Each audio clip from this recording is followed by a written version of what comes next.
Terry Wong. I'm the Senior Project Manager with Canadian Subsurface. So today I'm going to talk to you about GPR. But GPR hasn't really been bringing into the picture for utility locate. A lot of time you see contractors say, okay, we'll hire somebody, we'll do an EM, and we'll do a locate, right? But EM picks up metallic targets, right? GPR picks up both metallic and non-metallic. I'm going to show you how this technique will be used and ties in all with SU altogether. So today I'm going to talk about, really demystify what's GPR and how it works and what sort of application we see being used in SU, and I'll also briefly talk about where do you see the trend of GPR is being used in SU as well. So let's begin with saying, what is GPR? It is the acronym for Ground Penetrating Radar. It is a means of non-destructive testing technique. Surface to ground, which can be soil, asphalt, rock, concrete, anything that's non-metallic. It emits an EM pulse signal, and then it records anything that's returned back with that echo. Think of it as kind of like sauna, right? That's what would help people, so that we can get the concept of it emits the pulse and get a reflection back. And from that, the onboard computer processes the profile and gives a 2D or 3D planned image of what's happening in the subsurface.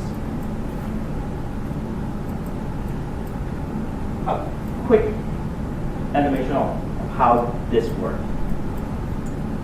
This is a typical antenna.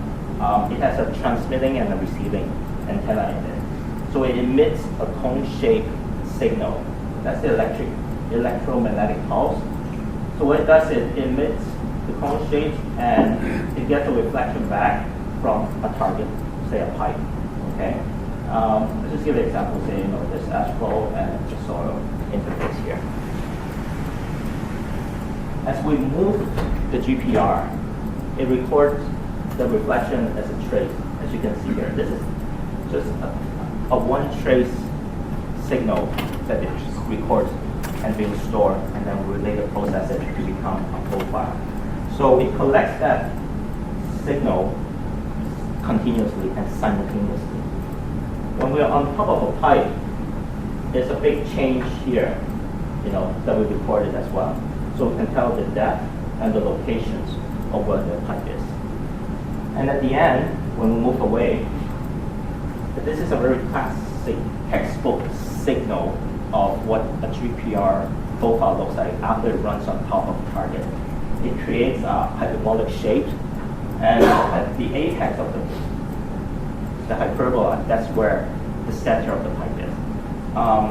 And also you'll see that there's an interface here, which also it picks up because there's a change in material electrical property. That's what it does. So there's many applications from this point on that we can use for doing a SU process. There are often enough questions that we also get being asked, say, how deep can you see, right? So to give you an idea, this is just a table that generalizes, how deep we can penetrate through different medium. I also have to say that it also depends on the resolutions, the antenna frequency. But this gives you a general idea. So typically, say concrete, I just highlighted here. Concrete, asphalt, we can go down to about say 1 meter. Clay and steel would be a little bit difficult, and then it tends to go not as much as sand as well.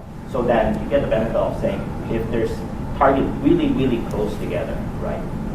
Then the multi-frequency, high resolution antenna would be able to benefit from that. So we're seeing a trend of that in the GPR industry, as well integration of GPS in real-time tracks where the data is being taken. Like I said, conventionally right now, everybody's come in, do the lines, and then mark it on site, right? So really, where the line's being taken is really hard to know when you go back to the office, do the processing sometimes, to look at the data, right? But with GPS right now, it tracks everything real time, and even with off track of it, it can guide you back to surveying that area, you know, whether it's 2D mode or a single line profile mode. The result really also depending on the ground and soil conditions. Even though this is a great tool, it is just one of the many that we employ in doing a geophysical survey. So it's not to say that it replaces EM or the other ones. We actually would recommend to be used in conjunctions of the EM and the SON, which will also benefit in the whole scheme of things, right? And in addition to that, we use for other engineering applications, such as mapping of sinkhole, USP hangs, foundations, and rebar concrete. So that's pretty much conclude my presentations. And anybody have any questions? So you're saying somebody comes in. So you go in, you do a survey of the area. Yeah.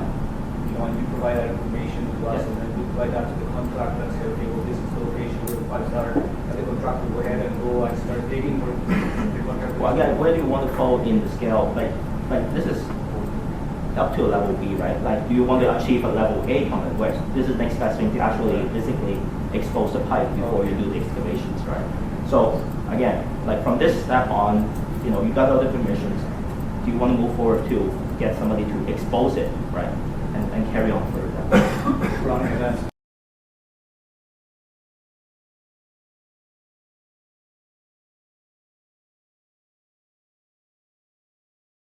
So after start doing that,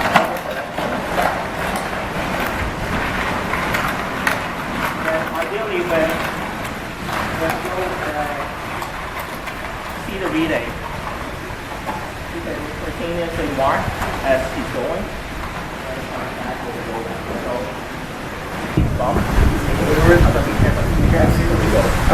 So there's like maybe gas line thing, so the reason why there's some gas lines from Kamloops, and then